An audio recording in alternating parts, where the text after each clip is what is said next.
시간 되었습니다. 오늘도 우리 하나님께 감사함으로 나아갔으면 좋겠습니다.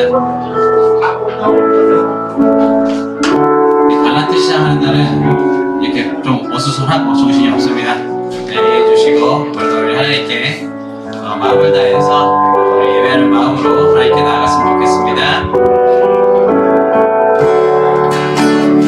예수 사랑하심을 거룩하신 나일세 우리는 약하나 예수 원신 만져라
올해 첫 주일 예배로 특별히 어린이 주일 예배로 이 시간 하나님 앞에 나와 예배하게 하시니 감사를 드립니다.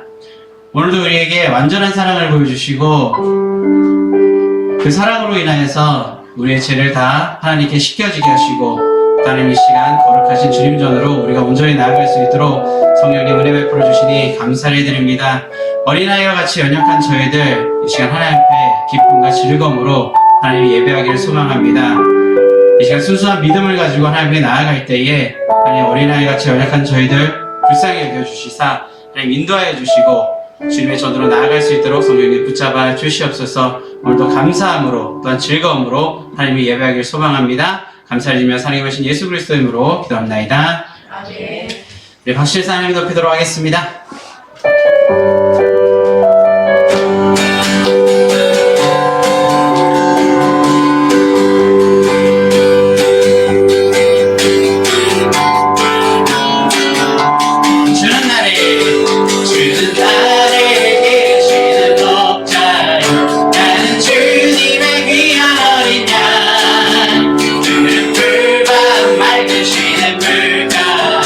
나를 인도하여 주신다.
기도하도록 하겠습니다.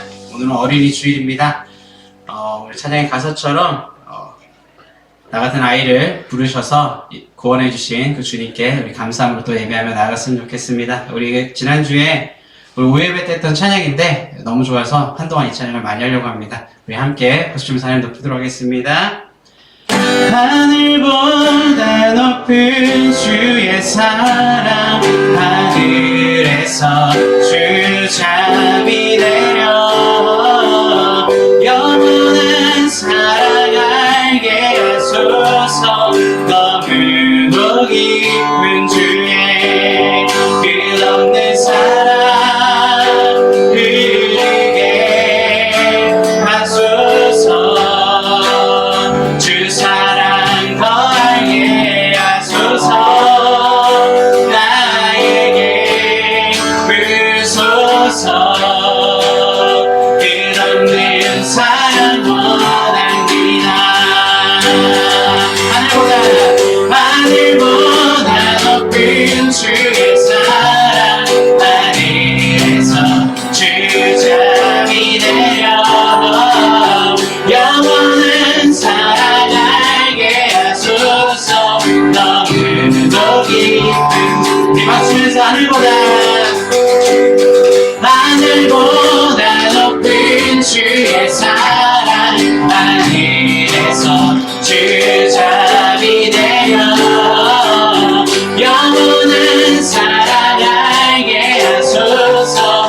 너무도 깊은 주의 끝없는 사랑 흐르게 하소서. 주 사랑 더 알게 하소서. 나에게 부소서. 끝없는 사랑 하늘보다 높은 주의 사랑, 하늘에서 주 자비 내려 영원한 사랑 알게 하소서. 너무도 깊은 끝없는 사랑 흐르게 하소서. 주 사랑 더 알게 하소서. 나에게 부소서. 끝없는 사랑 끝없는 사랑 흐르게 하소서. 주 사랑 더 알게 하소서. 나에게 부소서. 끝없는 사랑 끝없는 사랑 흐르게 하소서. 주 사랑 더 알게 하소서. 나에게 부소서. 끝없는 사랑 원합니다. 주 사랑이 내 생명보다 귀하고, 주 사랑이 파도보다 더 강해요. 세월이 가도 꽃을 시들어도 주 사랑 영원해.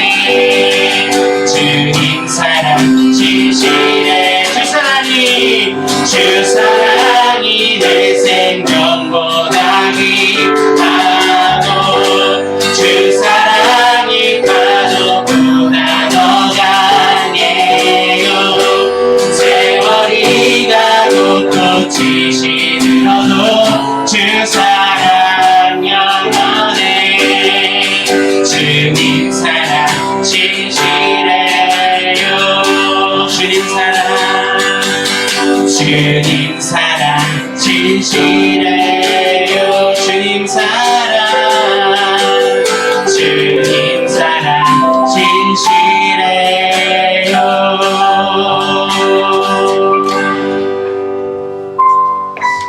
오늘 시간 같이 마음을 모아서 기도하겠습니다. 기도하시겠습니다. 우리를 예배로 부르신 주님, 오늘도 은혜를 간절히 사모하는 저희들에게 한량없이 큰 은혜를 베풀어 주시옵소서. 같이 마음을 모아 기도하시겠습니다. 주여, 주여, 주여. 사랑의 하나님, 은혜를 감사합니다.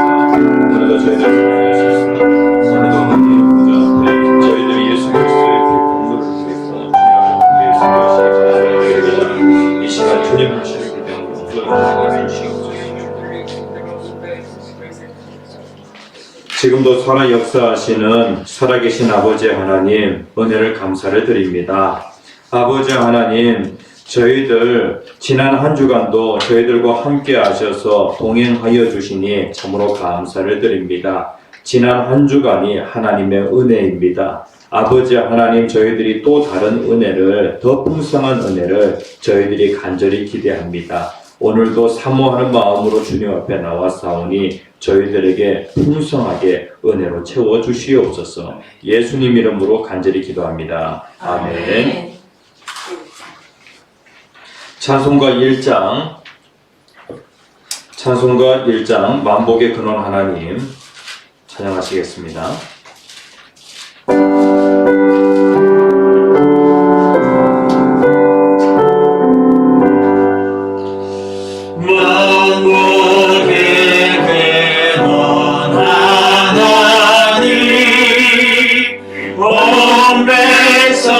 찬송 드리고 저 천사여 찬송하세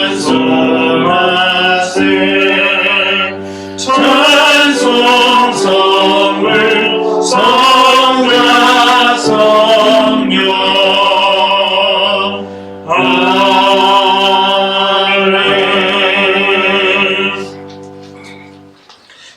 교동문 제96문입니다. 어린이 주일. 교동문 제96문 교독하시겠습니다. 보라, 자식들은 여호와의 기업이요 그의 열매는 그의 상급이로다. 젊은 자의 자식은 장사의 수중의 화살 같으니 이것이 그의 화살통에 가득한 자는 복되도다. 이르시되 진실로 너희에게 이르노니 너희가 돌이켜 어린 아이들과 같이 되지 아니하면 결단코 천국에 들어가지 못하리라. 그러므로 누구든지 이 어린아이와 같이 자기를 낮추는 사람이 천국에서 큰 자니라. 내 이름으로 이런 어린아이 하나를 영접하면 곧 나를 영접함이니 또 아비들아, 너희 자녀를 노엽게 하지 말고 오직 주의 교훈과 훈계로 양육하라. 마땅히 행할 길을 아이에게 가르치라. 그리하면 늙어도 그것을 떠나지 아니하리라. 아멘. 다 함께 사도신경으로 우리의 신앙을 고백하시겠습니다. 전능하사 천지를 만드신 하나님 아버지를 내가 믿사오며 그 외아들 우리 주 예수 그리스도를 믿사오니 이는 성령으로 잉태하사 동정녀 마리아에게 나시고 본디오 빌라도에게 권한을 받으사 십자가에 못 박혀 죽으시고 장사함제의 사흘 만에 죽은 자 가운데서 다시 살아나시며 하늘에 오르사 전능하신 하나님 편에 앉아 계시다가 죄로서 산자와 죽은 자를 심판하러 오시리라. 성령을 믿사오며 거룩한 공예와 성도가 서로 통하는 것과 죄를 사하여 주시는 것과 몸이 다시 사는 것과 영원히 사는 것을 믿사옵나이다. 아멘. 찬송가 566장 찬양하신 후에 권수호 장로님 우리를 대표해서 기도인도해 주시겠습니다. 찬송가 566장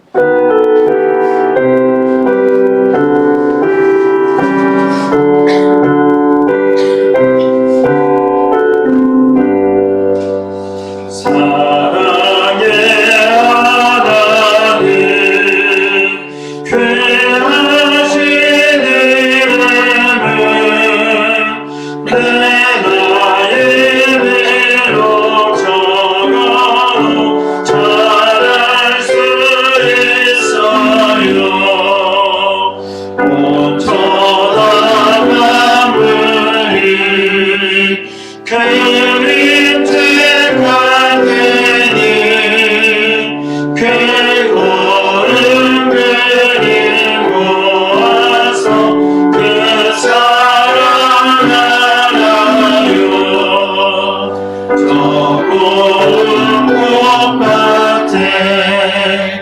피오나 내리며 하늘의 꽃임을 지게 참 아름다워요. 저 푸른 하늘에 수많은 별들도 주 하나님의 사랑을 늘 속삭여 주요. 3절 4절 저 고운 꽃같은 피오나 내리며 하늘의 꽃임을 지게 참 아름다워요. 저 푸른 하늘에 수많은 별들도 주 하나님의 사랑을 늘 속삭여 주요. 아멘. 사랑과 은혜가 풍성하신 하나님, 실록의 5월 푸름의 향기와 계절의 다채로운 속에 진리의 영으로 오셔서 어둠을 밝히시는 생명의 빛으로 우리를 인도하시고 새로운 소망과 은혜를 주시니 감사합니다. 5월 가정의 달을 허락하시고 천국 같은 가정 만들기를 통해 가정의 소중함과 또 하나의 천국 같은 다음 세대 공동체 세워 5월의 주제 말씀으로 인도하시고 은혜 주심에 감사드립니다. 이 시간 어린이 주일을 맞아 질문처럼 지어지기 쉬운 양심과 열악한 우리들의 성품을 강건하게 붙잡아 주시고 어린아이와 같은 겸손함으로 우리 자신을 낮추어 천국의 기쁨을 소용하는 거룩한 하늘의 백성 삼아 주시옵소서. 이 나라와 민족을 사랑하시는 하나님, 그리스도의 십자가 사랑이 세상을 변화시키는 능력이 되게 하사 경쟁의 정치가 상생의 정치로 이윤과 다툼이 참된 소망으로 회복되게 하여 주옵시고 이 땅을 누리고 있는 어둠과 혼란과 아픔은 물러가고 밝은 새날 생명력 넘치는 이 나라가 되도록 친히 이끌어 주실 것을 믿습니다. 주님, 올해 또한 코로나19로 무너진 정치, 경제, 사회, 문화, 안보, 교육의 모든 영역이 속히 회복되게 하시고 모든 질병이 종식되어 물러가는 참된 삶의 평강이 이 땅 위에 임하게 하여 주시옵소서.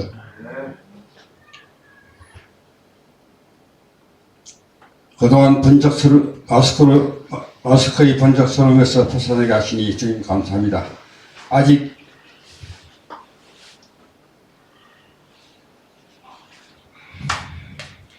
이 시간에도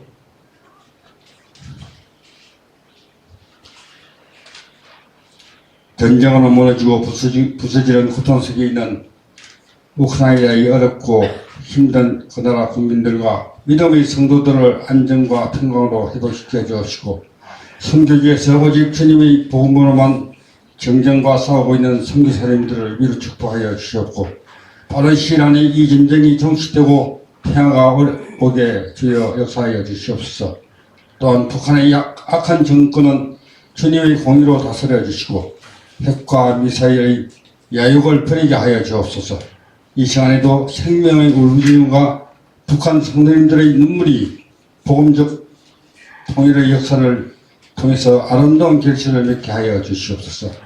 하나님, 우리들의 심령에 바른 가치관과 윤리관, 역사관이 정립되어 우상과 이단 미신을 속히 무너지게 하시고 하나님의 창조지수를 물들이는 그 어떤 부비라도 또는 행위라도 막아 주시옵소서.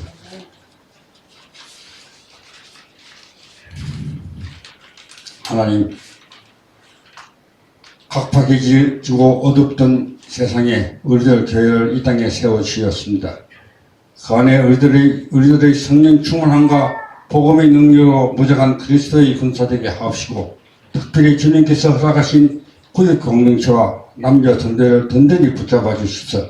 주님을 위한 믿음의 거르투기가 되게 하여 주시옵소서.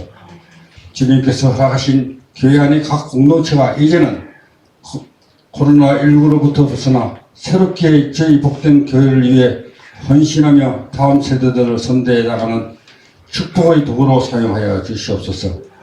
하나님, 이 시간에도 특별히 병상에서 고통기에 부르짖는 하나들의 기도를 들으시고 치유의 손길과 은혜로 백나음의 축복을 덧입혀 주시옵소서. 오늘의 예배를 위해 묵묵히 기도하며 은밀히 헌신하시는 손길과 찬양으로 하나님께 영광을 드리는 가리사 찬양당을 축복하여 주시고 하늘의 귀한 상급으로 깊이 갚아 주시옵소서. 우리들의 교회 한기영 담임 목사님 영육간의 강건함을 허락하여 주시옵고 성령 충만함으로 하나님의 말씀을 증거하실 때 하늘에서 들으시고 우리를 온전하게 하시는 주님의 말씀으로 은혜 받는 귀한 시간 되게 하여 주시옵소서. 하나님, 나보다 하나님과 가족을 그리고 이웃을 먼저 사랑하는 마음을 주시고 서로를 아끼고 사랑하며 다음 세대를 믿음으로 하나 되게 지금도 살아 역사하시는 예수 그리스도의 이름으로 기도드렸습니다.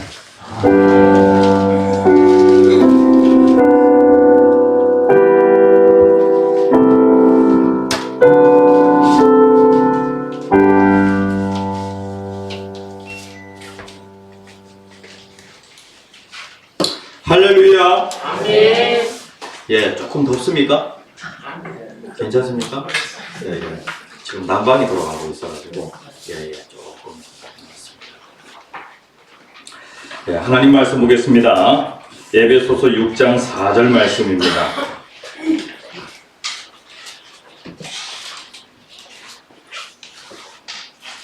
하나님의 말씀 에베소서 6장 4절.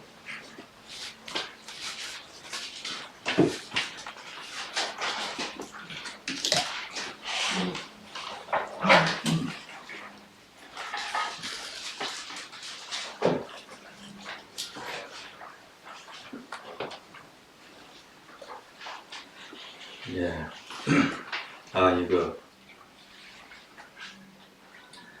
예, 좀 고쳐주시면 감사하겠습니다. 가정 또 하나의 천국 1. 자녀 양육 설명서.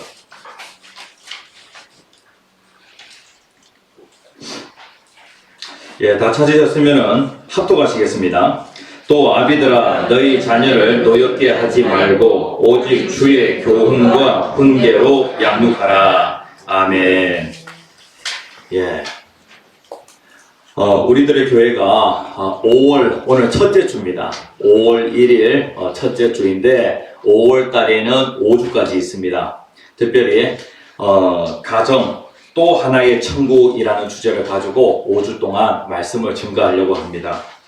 특별히 이번에는요, 가정의 설교를 하게 되어지는데 부부 관계보다도 부자 관계, 부모와 자식의 그 관계에 대해서 좀 중점적으로 말씀을 증거하려고 합니다. 부부에 대한 말씀은 우리들의 교회 성도님들 많이 들으셨죠. 많이 들으셨기 때문에 특별히 부모와 자녀의 그 관계와 관련하여서 말씀을 증거하려고 합니다. 오늘 제목 같이 한번 읽어봅시다. 시작. 자녀 양육 설명서. 예, 오늘 이 시간에는 자녀 양육 설명서라는 제목을 가지고 같이 은혜를 나누겠습니다. 여러분들 전자제품을 사시면 설명서를 잘 보시나요? 예, 저도 보면은 설명서를 잘 안 보게 되더라고요. 예? 그렇기 때문에 참 시행착오를 많이 겪게 되어집니다. 예? 설명서의 모든 것들이 다 기록되어 있는데 설명서를 보지 않고 전자제품을 다룰 때가 상당히 많이 있어요. 그냥 평상시에 하던 대로 말입니다. 내 느낌대로 그렇게 전자제품을 조작할 때가 많이 있는데 우리가 자녀를 양육할 때에도 그냥 내 느낌대로 그 다음에 또 내 생각대로 그렇게 자녀를 양육하는 경우가 상당히 많이 있어요.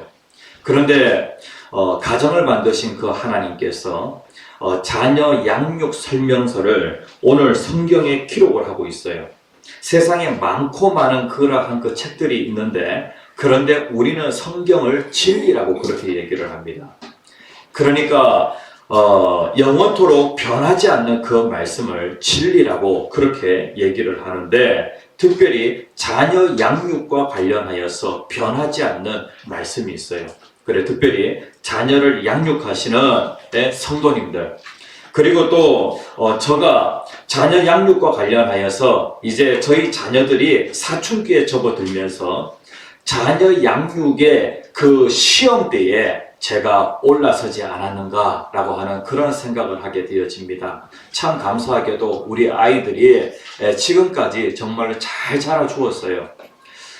정말로 무능하고 무지한 부모지만은, 하나님께서 그 순간순간마다 지혜를 주시고 능력을 주셔가지고, 자녀를 양육하는 그 부분과 관련하여서 하나님의 은혜로 여태까지 순종하게 잘 왔던 것 같아요. 특별히 속썩이는 그런 자녀 없이 말입니다. 그렇게 보내게 되었는데, 인생에서 가장 힘든 시기가 사춘기 시기가 제일 힘들대요. 왜냐하면 사춘기 그 다음이 바로 이제 어른이거든요. 그러니까 어른이라고 하는 그 위치에 가기 위해서는요, 반드시 요 사춘기라고 하는 이 기간을 지나야 되는 거예요. 아무나 다 어른이 될 수 있는 것이 아니라 반드시 이 사춘기를 지나야지만이 어른이 될 수가 있는 거예요. 그리고 인생에 있어서 또 하나의 정말로 힘든 시기가 자녀가 사춘기를 지날 때 정말 힘들대요. 본인이 사춘기를 지날 때 정말 힘들고 자녀가 사춘기를 지날 때 정말로 힘들대요. 그래서 인생에 딱 두 개의 그 중요한 그 시기, 정말로 힘든 시기가 있다고 그렇게 얘기를 합니다. 제 자녀들이 이제 사춘기에 접어들게 되었습니다. 제가 앞으로 한 6년에서 한 10년 정도 이 기간 동안은 참으로 힘든 그러한 시기가 될 것 같아요. 저는 자녀를 양육함에 있어서 이 사춘기에 자녀들이 어떻게 보낼까라고 하는 그 부분과 관련하여서 참으로 무지한 부분들이 많이 있거든요. 그래서 이번 기회를 통해서 좀 자녀 양육과 관련하여, 그리고 또 부모 공경과 관련하여서 집중적으로 좀 말씀을 나누고자 합니다. 그 길선주 목사님이라고 하는 분이 계십니다. 이분이요, 장로님이셨는데 이분이 나중에 목사님이 되셨습니다. 길선주 하면은요, 한국 교회 기독교인들은 거의 다 알고 있습니다. 한국 기독교 역사에서 정말로 잊을 수 없는 그 순간이 평양에서 대부흥운동이 일어났던 그 시기입니다. 그런데 평양 대부흥운동이 일어날 때에 그때 아주 중요한 역할을 했던 목사님이 바로 길선주 목사님입니다. 이 길선주 장로님이 계시는 평양 장대현 교회입니다. 교회입니까? 장대현 교회에서 부흥의 불씨가 붙기 시작하고 그것으로 인하여서 평양 대부흥 운동이 일어나게 되어집니다. 이 길선주 목사님의 아들이 있는데요, 이 아들은 술 주정뱅이입니다. 완전히 망난이었습니다. 길선주 목사님이 장로님일 때에 아들을 볼 때마다 계속해서 야단을 치게 되어지는 거예요. 야단을. 아니, 아버지는 한국을 대표하는 장로님이신데, 그런데 아들은 술 주정뱅이에다가 망나니인 거예요. 그러니까 계속해서 아버지가 아들을 향하여 야단을 치게 되어지죠. 얼마나 안타까우면 야단을 쳤겠어요. 아버지가 사랑하기 때문에 아들을 향하여 계속해서 책망을 하고 때로는 또 저주까지도 했습니다. 그러나 그럴수록 아들은 더 빗나가는 거예요. 이렇게 되어지니까 한 번은 미국 선교사님께서 길선주 장로님에게 아들을 저주하지 말고 축복해 보세요 라고 그렇게 말하였다는 거예요. 아들을 어떻게 하라고요? 저주하지 말고 축복해 보세요 라고 그렇게 얘기를 한 거예요. 자식이 부모를 정말로 속썩이게 되어질 때에 그냥 자녀를 향하여 야단을 치면서 저주의 말을 할 때가 있어요. 저주해보지 말고 축복해보세요 라고 그렇게 말을 했어요. 그래서 길선주 장로님은 그 말을 하나님의 말씀으로 깨닫게 되어집니다. 그러면서 아들을 향해서 아버지의 안타까움, 노여움 이러한 것들은 십자가에 못 박아버리고요. 예? 이런 마음이 생길 때마다 십자가에 못 박아버리고 매일 새벽 100일 동안 축복 기도를 하게 되어집니다. 이렇게 되어지니까 아버지의 눈으로 자식을 바라보는 것이 아니라 예수님의 눈으로 자녀를 바라보게 되어지더라는 거예요. 예수님께서 가늠한 그 여인을 보실 때에 예수님의 그 눈이 있잖아요. 예수님은 가늠하다 현장에서 붙잡혀가지고 온 그 여인을 예수님은 다른 눈으로 보셨잖아요. 그래서 특별히 이 길선주 장로님은 이제 자식을 보는 데에 아버지의 눈으로 보는 것이 아니라 예수님의 눈으로 자식을 바라보기 시작합니다.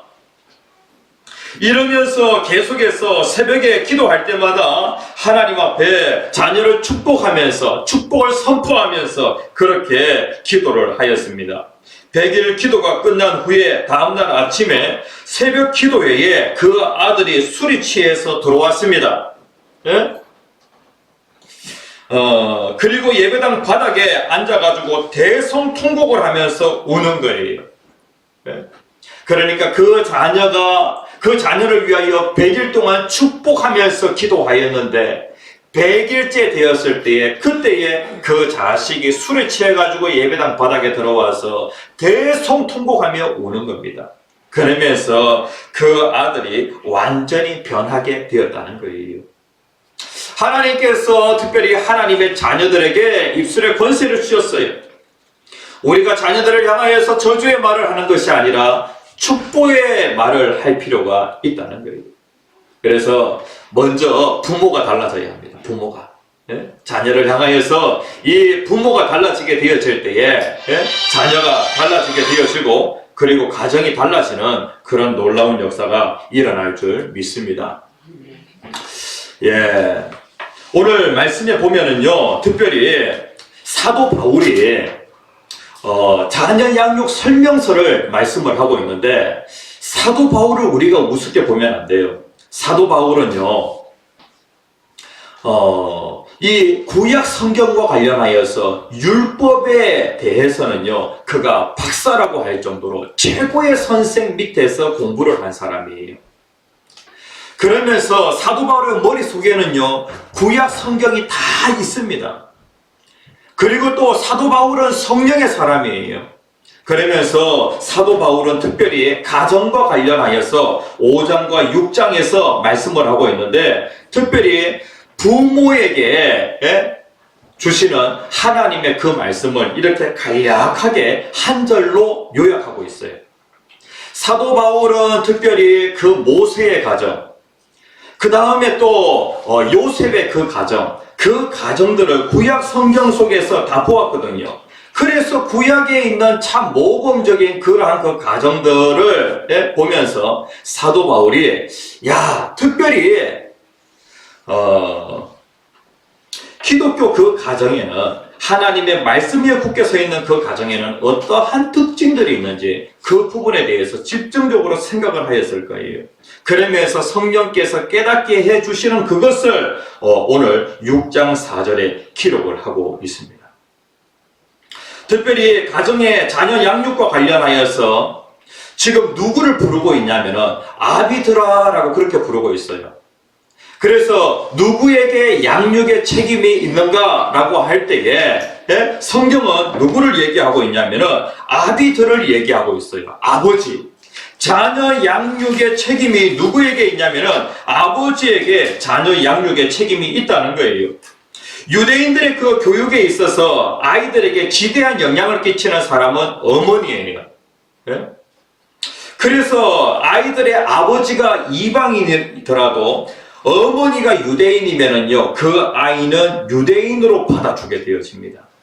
그러니까 아버지의 핏줄보다도요 더 중요한 것이 무엇이냐면은 어머니의 교육이에요.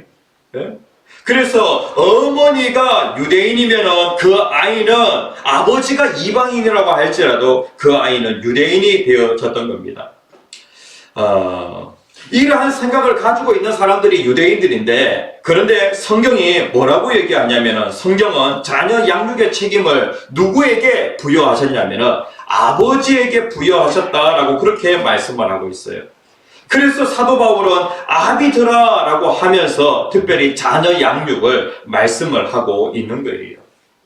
가정에 특별히 하나님께서 이 아버지를 그리고 남편을 하나님께서 세워주셨는데, 가정을 세워가고 자녀를 하나님의 말씀으로 올바르게 교육하는 그러한 궁극적인 책임이 누구에게 있냐면은 아버지에게 있는 거예요. 아버지에게 있는 거예요. 오늘날 아버지들을 살펴보게 되어질 때 아버지들은 얼마나 바빠요. 아버지들 아침 일찍 나가가지고 밤늦게 들어오게 되어집니다. 그래서 아버지에게 자녀 양육의 책임이 있다고? 아버지가 오늘날 현대의 아버지는 얼마나 바쁜데? 라고 그렇게 생각을 할 수도 있겠어요. 그런데 성경이 자녀 양육의 그 책임과 관련하여서 1차적으로 누구에게 있냐면 아버지에게 있다라고 그렇게 말씀을 하고 있습니다. 그래서 한 가정이 바로 서려고 하면은요, 아버지가 바로 서야 하는 것입니다. 그리고 특별히 하나님께서 모든 공동체 가운데 특별히 하나님께서 대표자를 하나님이 세우셨어요. 특별히 가정의 대표자로서 누구를 세우셨냐면은 가장을 세우셨죠. 그래서 하나님은 가장을 통하여서 가정을 세워 나가시기를 원하시는 거예요.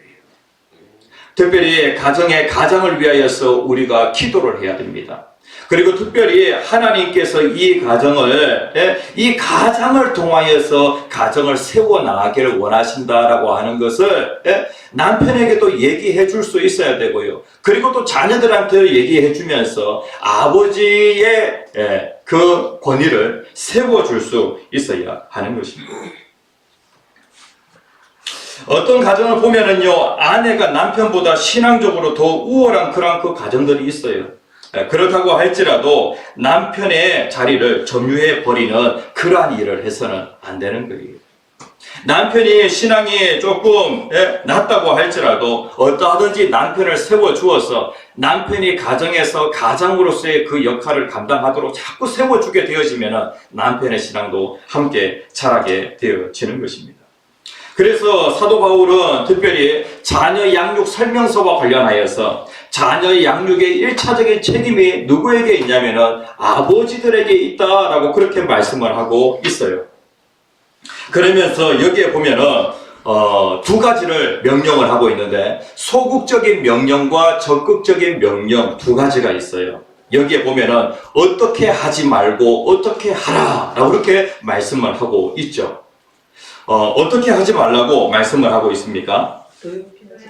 4절에 보면은 너희 자녀를 노엽게 하지 말라라고 그렇게 말씀을 하고 있어요. 노엽게 하지 말라.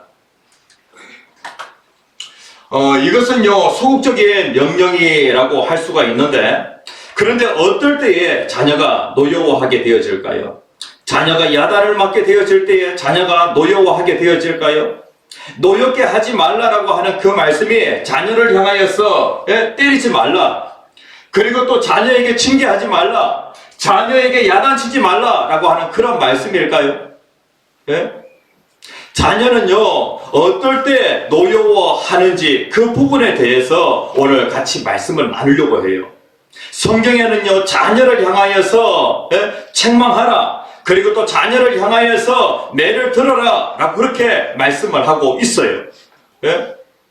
자녀를 노엽게 하지 말라라고 하는 그 말씀이 때리지 말라라고 하는 그런 말씀이 아니에요. 아이들은 부모를 보면서 배운다고 합니다. 그러니까 자녀에게 있어서 가장 좋은 선생님은 누구냐면은 바로 부모예요. 그런데 자녀가 어릴 때에는요, 무엇을 보고 배우냐면은 부모의 표정을 보면서 무엇이 옳고 그른지 부모의 표정을 보면서 자녀가 배운대요. 그리고 이제 아이가 조금씩 말귀를 알아듣기 시작하면서 아이는요, 부모의 논리를 통하여서 무엇이 옳고 그른지 배우게 되어진다고 합니다. 그런데 이제 아이가 사춘기에 접어들게 되어지면은요, 그때부터 아이는 부모의 무엇을 통하여 배우게 되어지냐면은 부모의 뒷모습을 통하여 배우게 되어진다는 거예요. 부모의 뒷모습이 뭐예요? 예? 부모의 뒷모습이 바로 부모의 인격이에요. 부모의 성품이에요. 그러니까 부모의 그 삶을 보면서 자녀는요, 그것을 그대로 배우게 되어진다는 거예요. 사춘기가 되어지면은요, 자연스럽게 자녀들은 부모의 삶을 따라가게 되어집니다. 초등학교 때까지는요, 부모가 논리적으로 가르치게 되어지면은 자녀가 그것을 통하여 배워요. 그런데 부모의 그 논리와 부모의 삶이 이게 일치가 되어지지 않을 때에 어떻게 되어지냐면은 자녀는요, 노여워하게 되어집니다. 하나님께서 특별히 부모들을 향하여서 자녀를 양육할 때에 자녀를 노엽게 하지 말라라고 그렇게 말씀을 하고 있는데, 오늘 이 말씀은요, 자녀 양육을 다 마친 특별히 부모들에게도 해당되어지는 말씀이에요. 하나님, 제가 자녀 양육 설명서와 관련하여서 내가 몰라서 하나님 앞에 큰 죄를 지었습니다. 하나님 용서하여 주시옵소서. 내가 하나님의 뜻대로 자녀를 양육하지 못하였는데 이제는 그 자녀를 하나님께 맡겨드립니다. 하나님께서 그 자녀를 양육하여 주시옵소서 라고 그렇게 하나님 앞에 하나님의 도움을 청하는 그런 우리들의 교회 성도들이 되어야 하는 거예요. 자녀는 언제 노여워하게 되어지냐면요, 이럴 때 노여워하게 되어집니다. 첫째, 징계가 올바르지 못할 때에 자녀는 노여워하게 되어집니다. 성경은 반드시 자녀에게 징계하라. 만약에 징계가 없다고 하면은 그 자녀는 죽은 자녀다 라고 그렇게 말씀을 하고 있어요. 자기 자녀라고 한다면 반드시 징계해야 한다는 거예요. 그런데 징계가 올바르지 않을 때에 자녀는 노여워하게 되어진다는 것이죠. 자녀를 징계하게 되어질 때에 부모는요, 아주 신속하게 뭘 판단하냐면은 지금 이러한 상황에서 자녀에게 벌을 줄 것인가 아니면은 자녀를 용서할 것인가, 이 부분에 대해서 먼저 판단을 할 수 있어야 돼요. 올바르게 징계하기 위해서는 벌을 줄 것인가 용서할 것인가. 그런데 벌을 주게 되었을 때에 무엇을 잘못했는지 충분히 설명하고, 그리고 그 잘못한 그것을 저울에 달아가지고 그 정도의 징계를 주어야지. 만약에 이런 경우가 있어요. 아이가 잘못한 것은 조금 잘못했는데, 그런데 과도하게 큰 징계를 한 거예요. 이렇게 되어졌을 때에 자녀는 노여워하게 되어진다는 것이죠. 잘못한 것이 없는데 징계를 가할 때에 이것도 올바른 징계라고 할 수 없겠죠. 예? 그리고 그 아이가 이렇게 생각하는 경우가 있어요. 나는 아무것도 잘못한 것이 없는데 왜 부모가 나에게 징계를 하지? 이렇게 생각이 되어지면 자녀가 노여워하게 되어진다는 거예요. 징계하게 되어질 때에 갑자기 막 이렇게 화가 나가지고 자기의 감정을 어떻게 다스리지 못하고 그냥 자녀를 향하여서 징계하게 되어질 때에 자녀가 노여워하게 되어진다는 것이죠. 그리고 잘못한 것이 적은데 큰 징계를 가하는 그러한 경우에 자녀가 노여워하게 되어집니다. 제가 어릴 때에 이러한 그 경험이 있었습니다. 아버지께서 이제 목회를 하시는데, 그때가, 12월 31일, 아버지께서는, 교회, 목양실에서 설교 준비를 하고 계셨고요. 그리고 저와 제 동생, 그리고 또 마을 친구들은요, 교회 그 공터에서 지불놀이를 하면서, 그렇게 이제 깡통에다가 숯을 집어 넣어가지고 이거 막 이렇게 돌리면서 말입니다. 지불놀이를 하고 있었어요. 예? 그런데 이제 이 지불놀이는 밤에 해야 되잖아요. 예? 그래가지고 밤에 나와가지고 계속해서 이제 이 지불놀이를 하고 있으니까 아버지께서 설교 준비를 하셔야 되는데 아버지가 설교 준비가 안 되는 거예요. 예? 그래가지고 아버지께서 부르시는 거예요. 불러가지고 저희들은 이제 그 교회 이제 창고로 가게 되어집니다. 그러니까 이제 3명이 벌을 받았는데 제가 여태까지 태어나서 가장 큰 벌을 받은 거예요. 예? 제가 생각하기에는요, 이 밤에 지불놀이 하는 것은 당연한 것이고, 예? 그리고 이 지불놀이 했다고 해가지고 이렇게 큰 벌을 내리시나? 라고 그렇게 생각을 한 거예요. 그래가지고 이 벌을 받았는데 벌을 받고 나서 어떤 생각을 하게 되어졌냐면은 제 안에 노여움이 생기게 되어진 거예요. 노여움이. 예? 지금 생각해 보면은 제가 목회를 하고 있잖아요. 예? 아버지께서는 점점 이제 이 송구 영신 예배가 다가오는데, 예? 밖에서 계속해서 시끄럽게 하니까 아버지께서도 상당히 화가 나신 것 같아요. 예?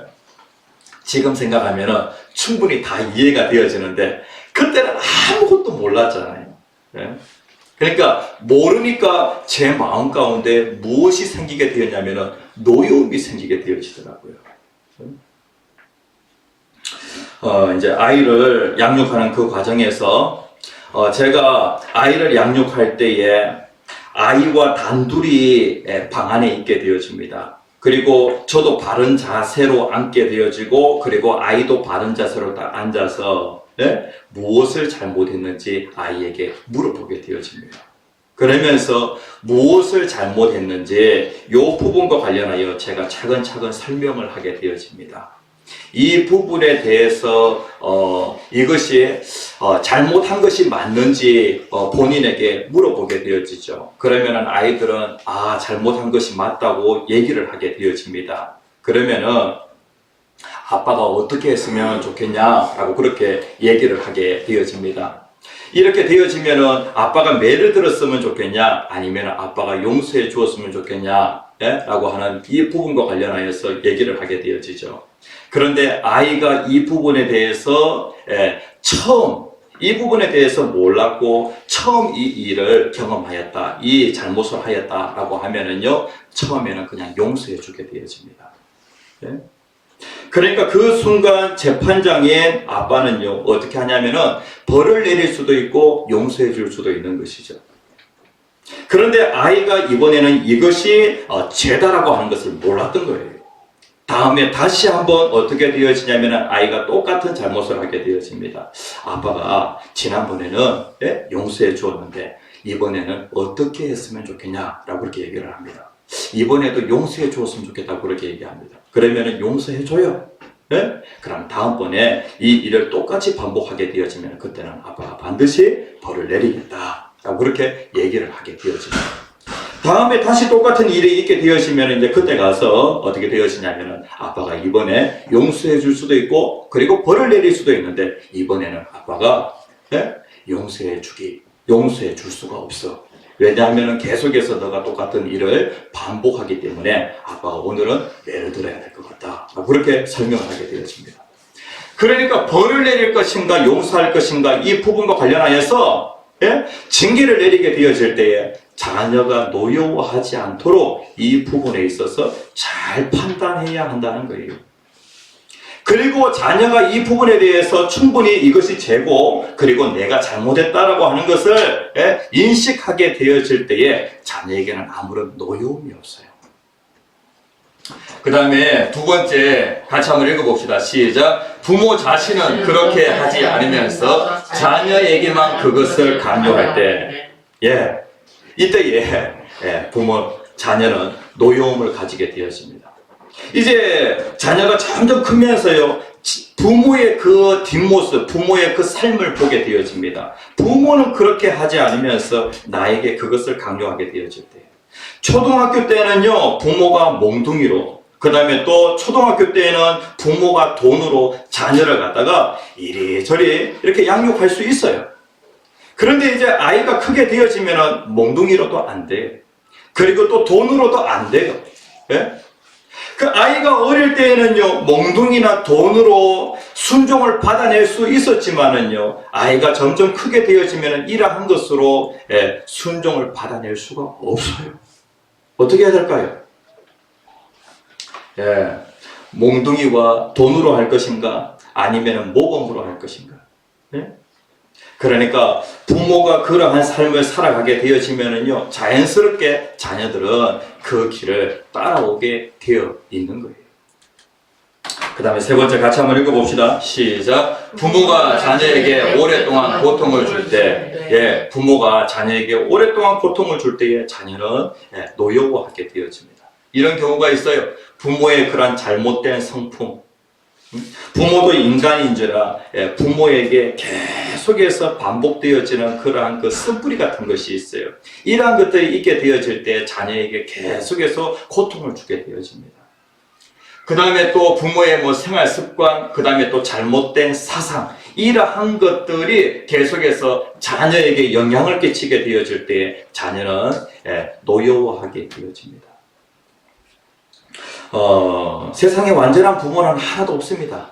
그렇죠? 저도 자녀를 양육하는 그 과정에서 참 부족함이 많이 있어요.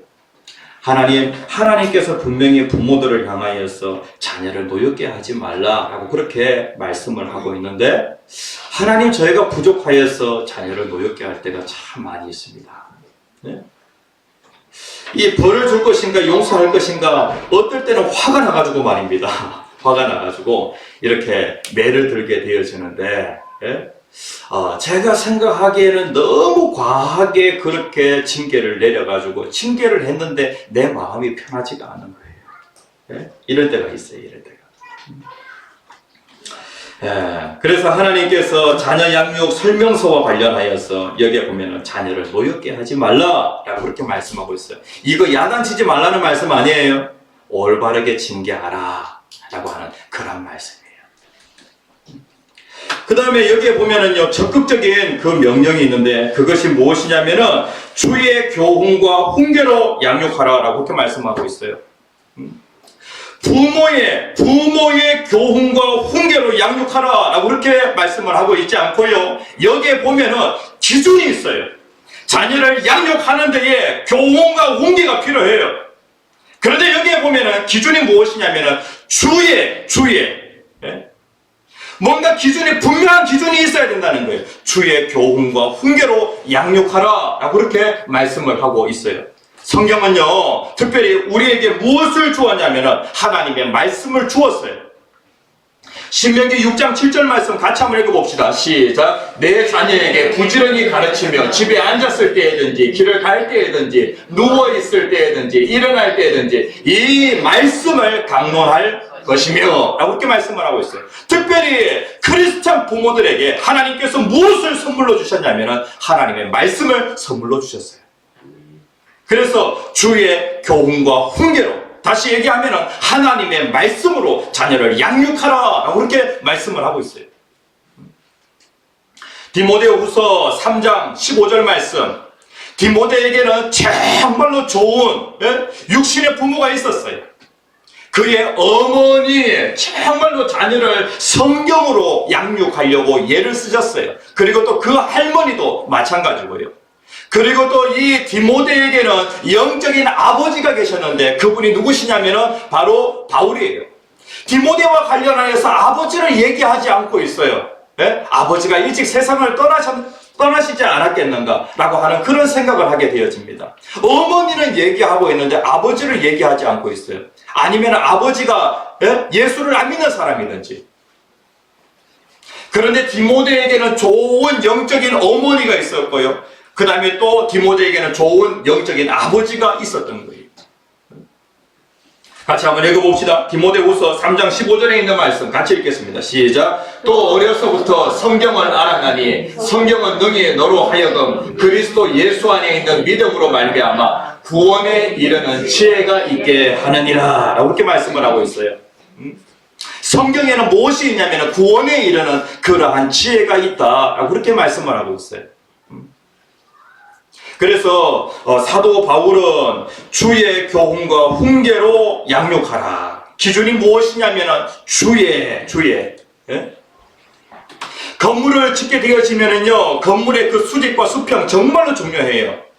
그래서 수평을 보게 되어질 때에 수평을 무엇으로 보게 되어지냐면은 호수에 물을 넣어가지고 말입니다. 이쪽 기둥과 그리고 또 저쪽에 있는 그 기둥, 예? 양쪽에 있는 그 기둥이 정확하게 수평이 맞는지 물 수평 가지고 그렇게 수평을 보게 되어집니다. 그리고 수직을 볼 때에는 무엇으로 보게 되어지냐면 옛날 사람들은요, 다림줄이라고 하는 것을 사용을 했어요. 줄 그 끝에다가 줄을 달아가지고 높은 곳에서 아래쪽으로 쭉 내리게 되어지면은요, 이것이 지금 수직인지 정확하게 알 수가 있는 거예요. 부모의 손에 무엇이 들려 있어야 되냐면은 하나님의 말씀이라고 하는 다림줄이 들려 있어야 되는 거예요. 참으로 혼란스러운 이 세상 가운데 부모가 분명한 것을 가지고 있어야 돼. 흔들리지 않는 무언가를 가지고 있어야 되지 않겠습니까? 그래서 자녀를 양육할 때에 주의 교훈과 훈계로 양육하라 라고 그렇게 말씀을 하고 있어요. 그런데 우리가 이 에베소서 6장 4절에 있는 말씀은 매번 어린이 주일 때마다 같이 나눴던 말씀이에요.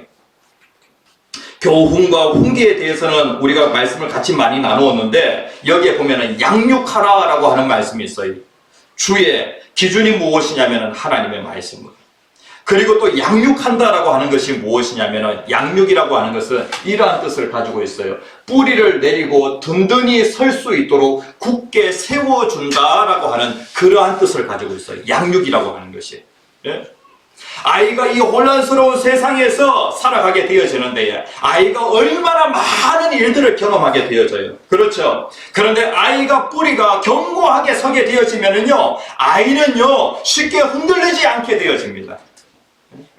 그래서 양육이라고 하는 것이 무엇이냐면은 뿌리를 내리고 든든히 설 수 있도록 굳게 세워준다라고 하는 그런 뜻을 가지고 있어요.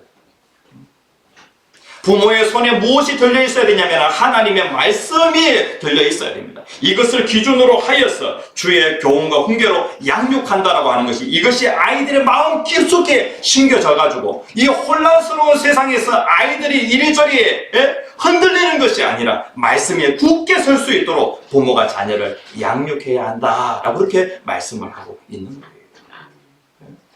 이것이 바로 무엇이냐면은 사도 바울이 구약 성경을 꿰뚫고 하나님이 말씀하시는 자녀 양육 설명서는 바로 이것이구나. 그래서 이것을 한 줄로 딱 요약한 거예요. 사도 바울이 정말로 잘하는 것이 무엇이냐면 간략하게 요약하는 거예요. 구원의 그 도리와 관련하여서 간략하게 이 로마서를 통하여 요약하는 것처럼 특별히 가정과 관련하여서 행복한 가정은 이렇게 세워진다. 사도 바울이 한 줄로 요약하라고 있는 거예요. 우리들의 교회 모든 성도님들의 그 가정에 있는 자녀들, 하나님 부모로서 자녀를 노엽게 했다면 하나님 제가 부족해서 그렇습니다. 하나님의 말씀을 제가 깨닫지 못하여서 제가 자녀를 노엽게 하였습니다. 하나님 자녀의 그 마음 가운데 있는 그 상처를 하나님께서 깨끗하게 씻어 주시옵소서. 치유하여 주시옵소서. 그리고 하나님 이 자녀들이 어떠하든지 주의 교훈과 훈계로 잘 양육되어져서 뿌리가 견고하게 세워져서 험한 세상 가운데 이리저리 흔들리지 않는 그러한 자녀가 되어질 수 있도록 도와주시옵소서. 이렇게 간절히 기도합시다. 다 함께 주여 세 번 크게 외치시고 기도하겠습니다. 주여 주여 주여. 사랑의 하나님, 오늘 감사합니다. 오늘도 귀한 하나님의 말씀을 통하여서 저희들을 하나님 하시니 감사합니다. 하나님 이 주를 주님 붙들어 주시옵소서. 아버지 하나님, 자녀들이 언제든지 양육되어지기를 간절히 소원합니다. 아버지 하나님, 자녀들이 견고하게 세워지기를 간절히 소원합니다. 아버지 하나님, 무엇보다도 아버지 하나님 부모로서 부족함이 많이 있지만 하나님 저희들을 그래도 부모로 세워주셨으니 아버지 하나님 참으로 감사드립니다. 아버지 하나님 주시는 능력으로 지혜로 하나님 자녀를 기억할 수 있도록 은혜를 내려 주시옵소서. 오늘도 부족한 부모도 주님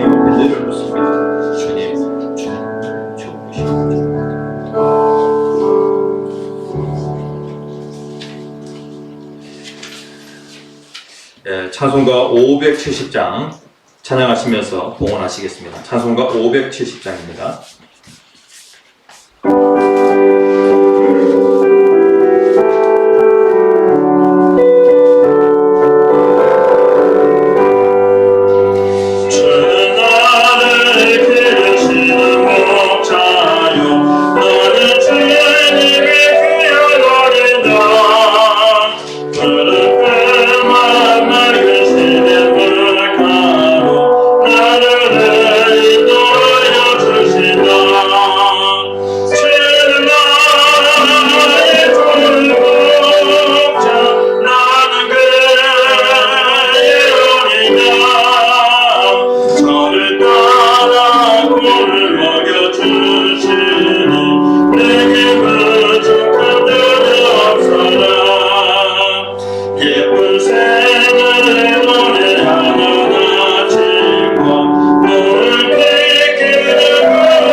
사랑의 주님, 은혜를 감사를 드립니다. 하나님께서 우리들의 교회를 사랑하셔서 하나님 5월달을 맞이하여 하나님 가정 천국이라고 하는 주제를 가지고 같이 은혜를 나누게 하시니 감사를 드립니다.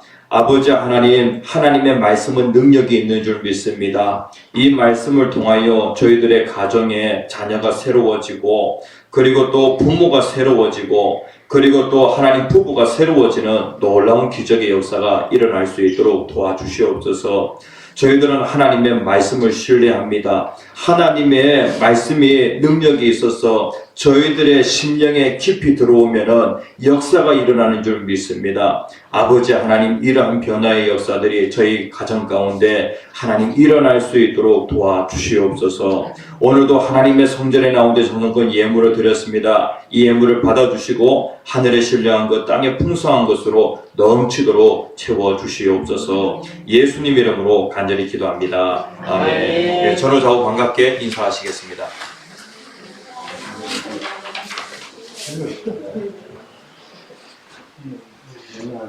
네, 온라인으로 예배하시는 성도님들 사랑하고 축복합니다.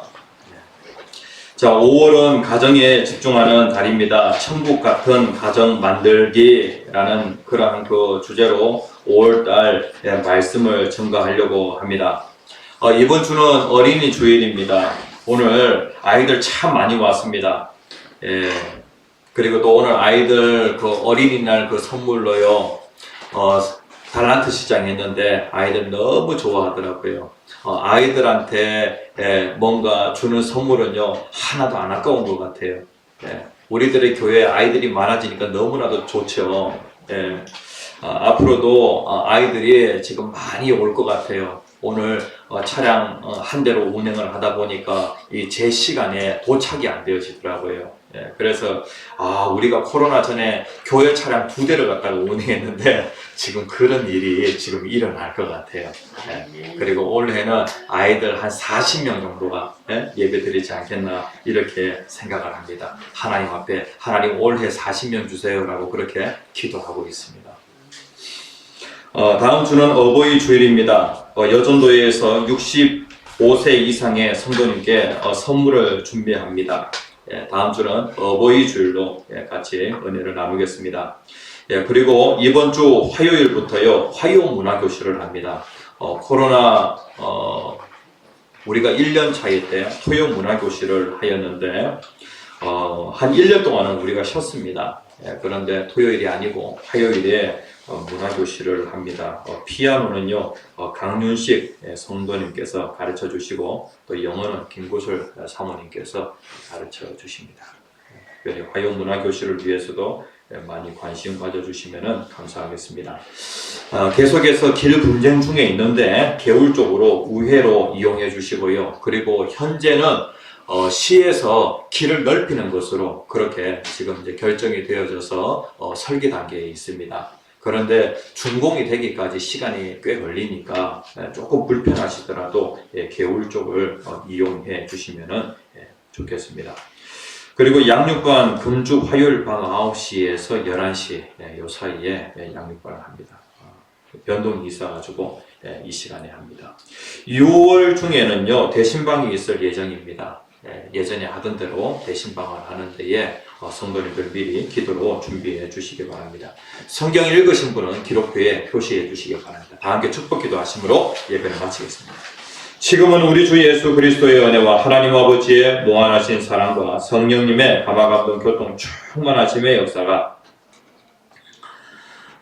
하나님의 말씀으로 자녀를 양육하며 건강한 가정으로 세우기를 소원하는 모든 무리들 위해 지금으로부터 영원토록 함께 하시기를 축원하옵나이다. 아멘. 네, 오후에는 공동체 모임이 있겠습니다.